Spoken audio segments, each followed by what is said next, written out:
Driving licence branch में अब लंबी लंबी कतारों का इंतज़ार नहीं करना पड़ेगा, क्योंकि अब ये देखा जा रहा है कि ड्राइविंग लाइसेंस ब्रांच में जो है वो ड्राइविंग लाइसेंस ब्रांच में अब क्यूमेट्रिक सिस्टम जो है वो नस्ब किया जा रहा है। इसके साथ साथ एक ऑपरेशन रूम भी बनाया जा रहा है। ऑपरेशन रूम का जो मकसद है वो ये है कि एक मरकजी ब्रांच जहाँ पे मैं अभी मौजूद हूँ, क्लिफ्टन वाली ड्राइविंग लाइसेंस ब्रांच, इसके अलावा जो झेली ब्रांचेज है जैसे नाजमाबाद की बड़ी ब्रांच है, कोरंगी और जो दीगर इलाकों में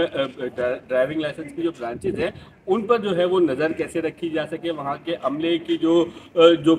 काम कर रहे हैं वहाँ पे उन पे नज़र कैसे रखी जा सके, शहरी जो वहाँ पे आते हैं उन्हें फैसिलिटेट किया जा रहा है या नहीं किया जा रहा, ये सारे उमूर जो है वो उनकी निगरानी के लिए अब ये फैसला किया जा रहा है कि यहाँ पर जो है वो एक ऑपरेशन रूम बनाया जाएगा ताकि यहाँ से जो है वो तमाम ब्रांचेस का जो अमला है उस पर नज़र रखी जा सके। मैं इस वक्त जो है वो ड्राइविंग लाइसेंस ब्रांच क्लिफ्टन में मौजूद हूँ और यहाँ पर जो है वो इस ऑपरेशन रूम का इफ्तिताह किया जा रहा है। उसके साथ ही जो बताया जा रहा है वो ये कहा जा रहा है कि क्यूमेट्रिक निज़ाम जो है वो यहाँ पे लगाया जाएगा ताकि जो लाइसेंस बनाने के लिए लोग आते हैं उन्हें जो है वो लंबी लाइनों का इंतज़ार नहीं करना पड़ेगा। टोकन सिस्टम होगा, वहाँ पे टोकन मिलेगा और अपनी बारी पे जो है वो अब अंदर आसानी से जाकर अपने काउंटर पे अपना लाइसेंस बनवा सकेंगे जी। तो इसी सिलसिले में जो है वो हमने डीआईजी ड्राइविंग लाइसेंस ब्रांच है इरफान बलोच, उनसे बात की है। उनकी बात जो है वो आपको पूरी सुनवाऊंगा। उसकी बात शुरू होने से पहले जो है वो वीडियो को लाइक कर दें और चैनल को सब्सक्राइब करना मत भूलिएगा।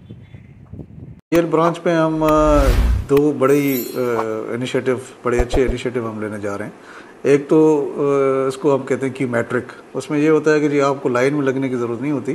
You just sit in the office, आप ऑफिस में बैठते हैं और अपना टोकन लेते हैं, एक मशीन के ज़रिए एक अपना टोकन लेते हैं और फिर वो जो काउंटर पे जब नंबर शो होता है तो फिर वहाँ पे आप जाते हैं।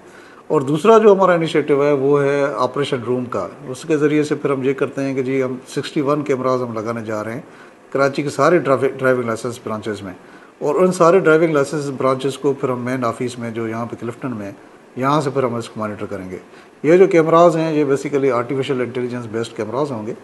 और इसमें बाकायदा अलर्ट जनरेट होंगे। न सिर्फ अलर्ट जनरेट होंगे बल्कि जो काउंटर पे हमारे लोग बैठे हुए हैं अटेंड कर रहे हैं आम आदमियों को, उनकी हम आवाज़ भी सुन सकेंगे, यानी कि उनका बिहेवियर कैसा है आम लोगों के साथ, आया वो उनके साथ बातचीत ठीक कर रहे हैं कि नहीं कर रहे हैं, आया कोई गलत किसी काम में इन्वॉल्व हो रहा है कि नहीं हो रहा। तो ये दोनों इनिशिएटिव हम एक महीने के अंदर अंदर हम इसको इम्प्लीमेंट करने जा रहे हैं, जिससे काफ़ी ज़्यादा इम्प्रूवमेंट आपको नज़र आएगी। उसमें ये है कि अलर्ट इस तरह के जनरेट करेंगे कि आया एक ही बंदा बार बार अगर आ रहा है गाड़ी में, क्योंकि ये शिकायत है कि जो एजेंट्स की अपनी गाड़ियाँ हैं वो लोगों को अंदर लेके आ रहे हैं और वो फिर अपना लाइसेंस बनाए। अगर एक ही गाड़ी बार बार आ रही है उसका वो अलर्ट जनरेट करेगा। कोई सिक्योरिटी रिलेटेड कोई चीज़ हो रही है बाहर, उसको वो अलर्ट जनरेट करेगा। बाहर की गलियों में ट्रैफिक लाइसेंस ब्रांचेस के बाहर को लोग खड़े हुए हैं जो बार बार आ रहे हैं, बार बार देखे जा रहे हैं, उनके ऊपर वो अलर्ट जनरेट करेगा। तो इस तरह काफ़ी अलर्ट्स हैं उस आर्टिफिशियल इंटेलिजेंस बेस्ड कैमराज में जो आपको बता रही होंगी कि क्या चीज़ हो रही है क्या चीज़ नहीं हो रही। आप तो ये कहता है कि जी वैसे तो फैसिलिटेट करना चाहिए खुद लाइसेंस ब्रांच ऑफिस को, और एक ऐसी गाड़ी होनी चाहिए जो उसको फैसिलिटेट करे, लेकिन अनफॉर्चुनेटली लोगों की तादाद बहुत ज़्यादा होती है और एक यानी कि एक दिन में 100 से ज़्यादा ड्राइविंग लाइसेंस ब्रांच जो क्लिफ्टन ड्राइविंग लाइसेंस ब्रांच वो जनरेट कर रही होती है। तो अगर हम इस तरह करेंगे तो वो उनको बहुत ज़्यादा मुश्किल होती है। तो फिर ये होता है कि जो लोग आते हैं वो अपनी गाड़ियाँ लेके आते हैं क्योंकि उनकी अपनी प्रैक्टिस भी हो रही होती है उसके ऊपर, वही उसी में वो कंफर्टेबल होते हैं।